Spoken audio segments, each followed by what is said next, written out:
Day 2 of testimony at the inquiry into missing and murdered Indigenous women and girls gets underway in Saskatoon today. Joining us now, Danielle and Agnes Woodward. Thank you so much for coming in this morning. You are going to have a chance to testify tomorrow morning, Danielle. Can you tell us a little bit more about your story? It's tomorrow afternoon at 2:15. My family will testify about my sister. My sister's body was found outside of Calgary in 1982. Nobody was ever charged with what happened. It was very obvious someone had taken her out there and left her. And it was on one of the coldest nights of the year. It was really bitterly, bitterly cold. The police told us you could see where she was going through the field and fell, and then get up, and then she fell a few times. But there was a building with some lights on, and they believe she was trying to make it to there. But you could also see, because it had snowed, right? Right. And they could see the car tracks coming in, and they said you could see the car tracks, and you could see where there were marks of on the driver's side. Right. Shoe marks or footprints. Yeah.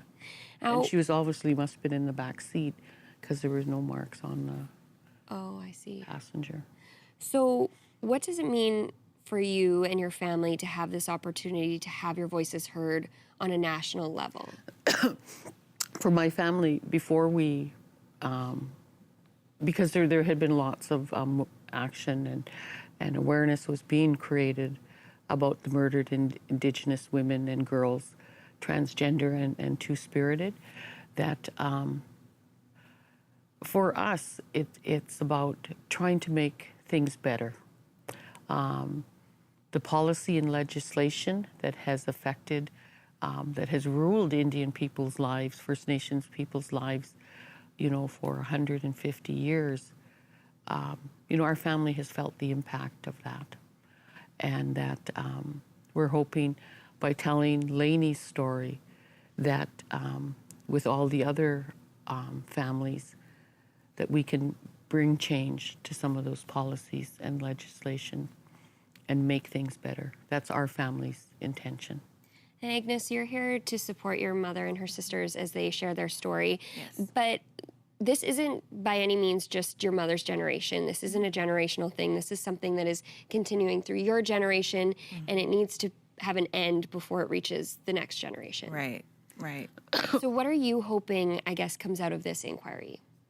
I hope that as far as the families that all have come forward to tell their stories, I really hope that they are listened to. I hope that they feel, heard, and that they are able to get healing, some answers, and that they feel good about the changes that they are helping by telling, their stories and sharing that part of their, their pain and their loss and the struggles that they have, to deal with the death of their family or a member that's missing. I know every single day, a few times, a week, I see somewhere in Canada another person missing or a young one. There's always, it's really, really hard to see, especially that there's so much awareness about this issue now, and I think that people take notice a lot more. Definitely. I wish I had more time to talk to you ladies, but you are going to be testifying tomorrow afternoon. What time again? At 2:15. At 2:15, sharing your story with and your sisters. And it's public and live streamed. So. Okay. Well, thank you so much for coming in and sharing your story and for speaking at the National Inquiry. And it is something that we will be following all week. Okay. Thank you. Thank you.